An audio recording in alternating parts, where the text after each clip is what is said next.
Throughout the month of October, the Texans Today channel here at Chat Sports has been kicking our butts in our subscriber battle. But this week, we face the Texans. I would, number one, love to beat them on the field. But number two, would love to take down Jeremy Chuggs in this subscriber battle, and you guys can help. All you have got to do is hit that sub button for me. And then in this show, I'm going to tell you guys 5 keys to victory for the Patriots to be successful against the Texans this week in Week 6.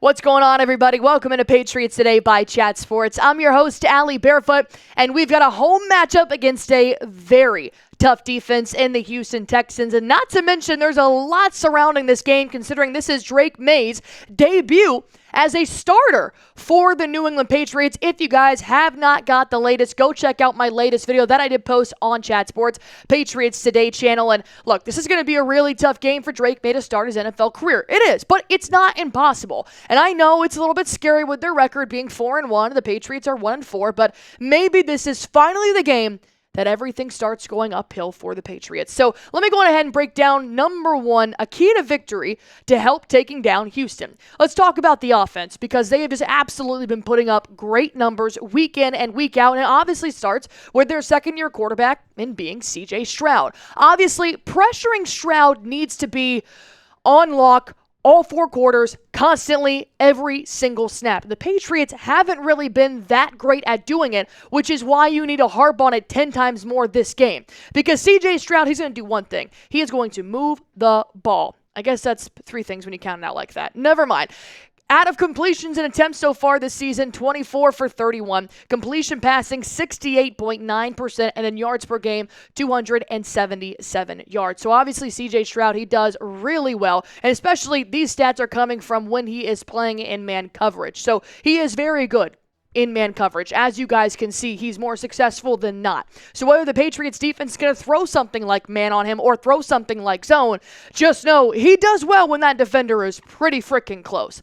Not to mention, the Texans are number 6 in the NFL in passing versus the pressure. So it's not impossible, but still a top 10 team that knows how to react under the blitz, under the pressure.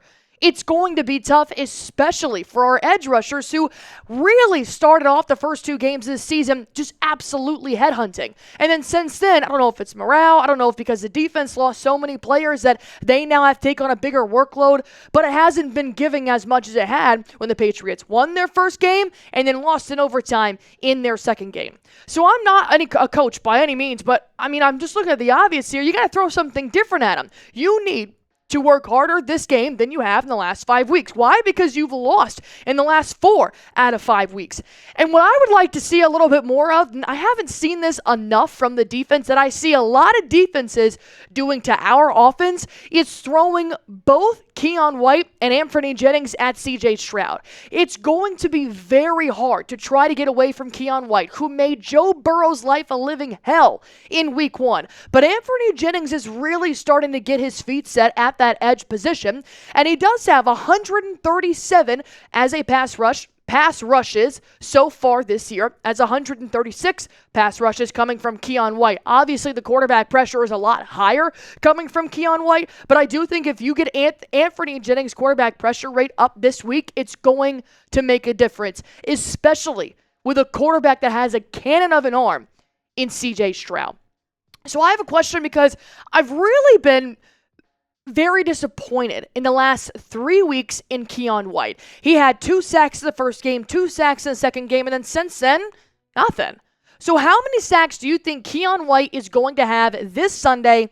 Hopefully it's more than 1. So let me know in the comment section down below. And you may be getting hit with a YouTube ad break right here, so feel free, take your time, go through the analytics, put it in the comment section down below while I talk about number 2 as a key to victory. I do want to focus on Ramondre Stevenson, Antonio Gibson, JaMycal Hasty, doesn't matter. Get them out of the backfield. I didn't even realize how big of a problem this was until I really took a deep dive and watched several plays, good and bad plays, of the run game from the Week 5 game. And did you know that the ground game is allowing ball carriers to be contacted behind the line of scrimmage on a league high 58% of designed rushes?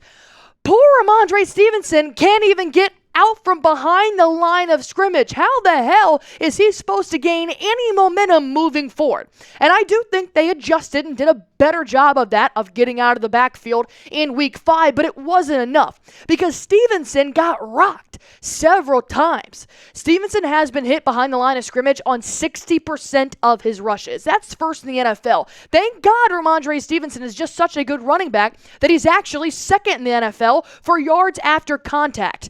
That is why he's been successful, is because he has had to do that himself. So we know the offensive line hasn't given Jacoby Brissett any protection, but he's not helping the run game either.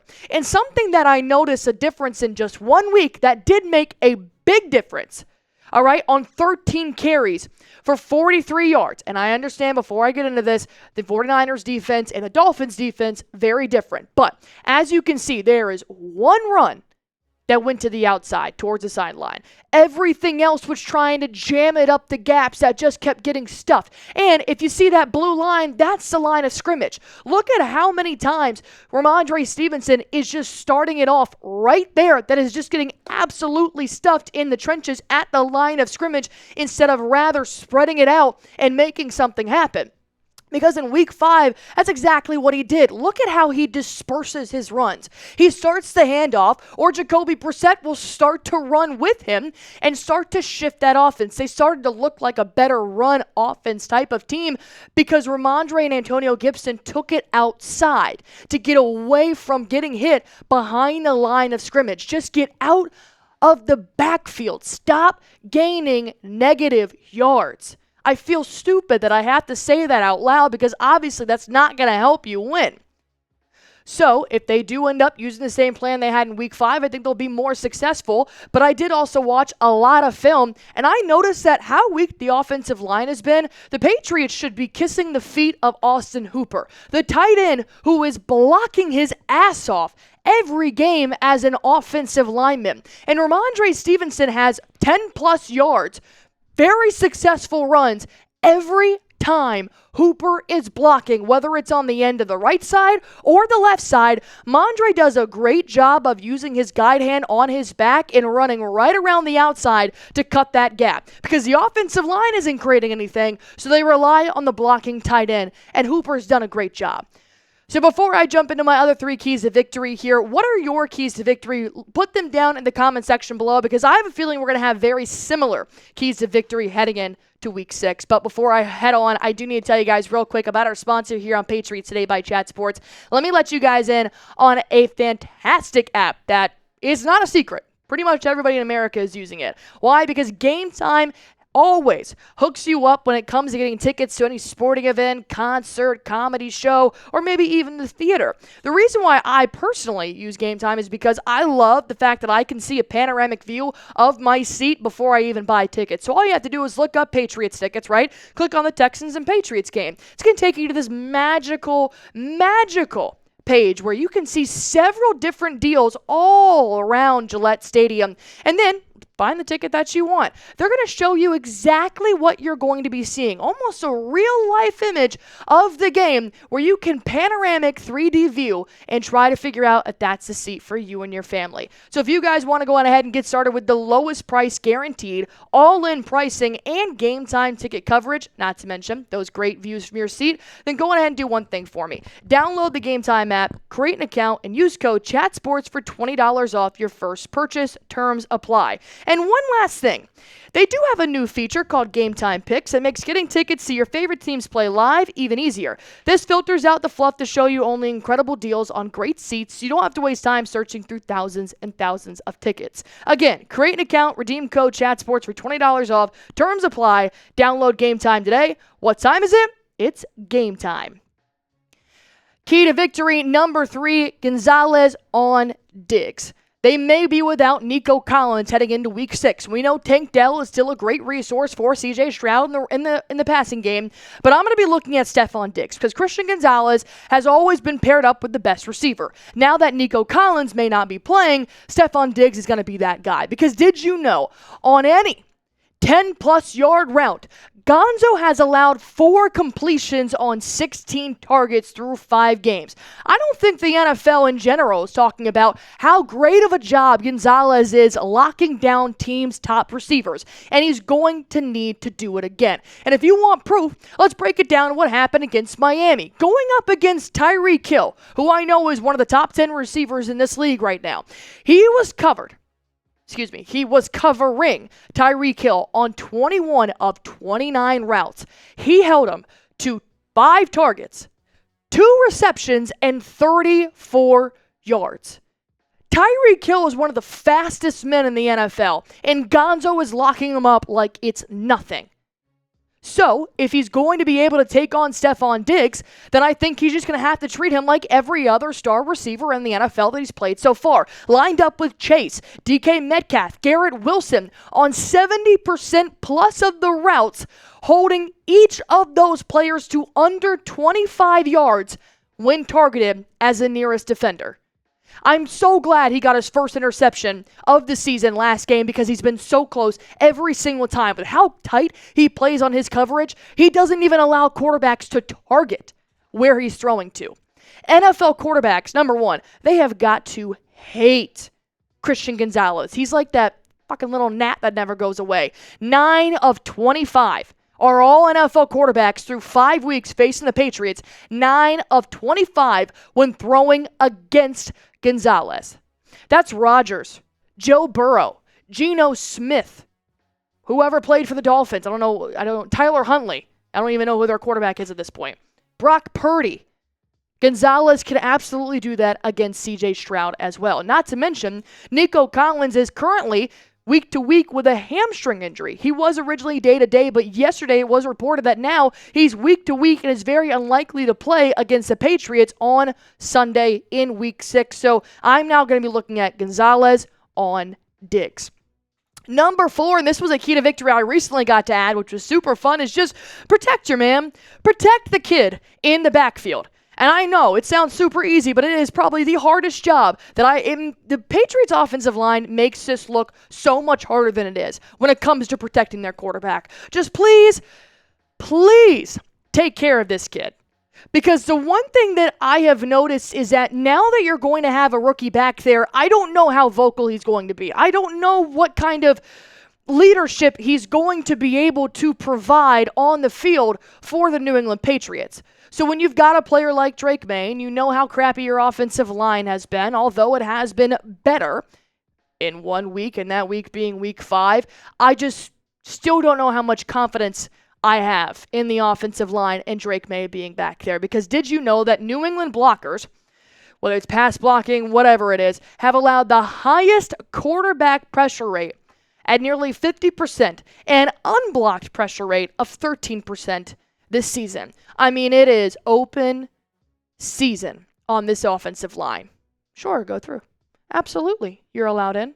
Yes, please. It's not a who do you know here type of thing. It is just a come on in, water's fine. So just protect Drake Maye. I don't need to get that into it. We all know the O-line sucks. But they did do better against Miami when Jacoby Brissett was in the backfield, and Jacoby Brissett, unfortunately, just didn't play well. We know that there were a couple of sacks. We know there were a couple of hits, but the blind side was more protected than not, which I do enjoy. Left guard Jordan and left tackle Lowe. So it is getting better, and that's why I do think this is probably the best offensive line Drake Maye can start without David Andrews. And number 5 for the key to victory here is just play as a unit. I mean, last week it felt like the identity kind of came back on defense, which we hadn't seen in a while, especially not having Jabril Peppers and Kyle Duggar, who are very vocal leaders on defense. I've really noticed that Devon Godchall has started to be that vocal leader, but you just need to play as a unit. I know that you guys might not be enjoying the play calling right now, or you may not be enjoying what's happening in the front office or whatever it is, but just let it all out and play as a team on the field. Because the one thing that I also have noticed here about the Patriots captain curse is that they are dropping like flies. The leadership is getting very thin, which is allowing other players to be able to step up, but David Andrews, Juwan Bentley out. Jabril Peppers, obviously, he was arrested over the weekend. Jacoby Brissett, the captain, the quarterback, he's benched. So now you got Joe Cardona, the long snapper, and now you got Dietrich Wise, a linebacker. Protect these two men with everything in you. We cannot afford to lose any more captains. But Gottschall said the defense was also playing selfish, which that just can't happen. You have got to play as a unit on both sides of the football. And not to mention, I know that it's been a little bit tricky with learning a new defensive coordinator and offensive coordinator and such, but I'm also not sure that on the other side of the football, there's a lot of trust going on with the play calling as well. So now you've got the defense playing selfish. The offense doesn't seem to be liking the play calling that's happening. You can see the yelling on the sideline. So you just have to kind of ignore all the noise and just play your game as a team, because it looks like every other team in the NFL is doing it except the Patriots. So I have one last question here for you guys if you have made it to the end of this video, and that's predict the score of the matchup. Unfortunately, I think this is going to be another tough test for the Patriots in their long season. So unfortunately, my prediction for this game does not leave with the Patriots winning. I do actually have the Houston Texans taking over and winning this game in Gillette Stadium, which is very unfortunate, but I am trying to be a very realistic fan in the sense that I just think the Texans are better, and that's okay. You know, the Patriots are going to see what Drake Maye can do. I have a final score of 24-14. I think Drake Maye does find the end zone at least twice, but I do think the Texans will find it a little bit more. So that's my final prediction. Feel free to go on ahead and do one more thing for me, and that is subscribe. We will be live on Sunday for this game. So thank you guys so much for taking this time to watch this video with me, and do one more thing and hit that sub button.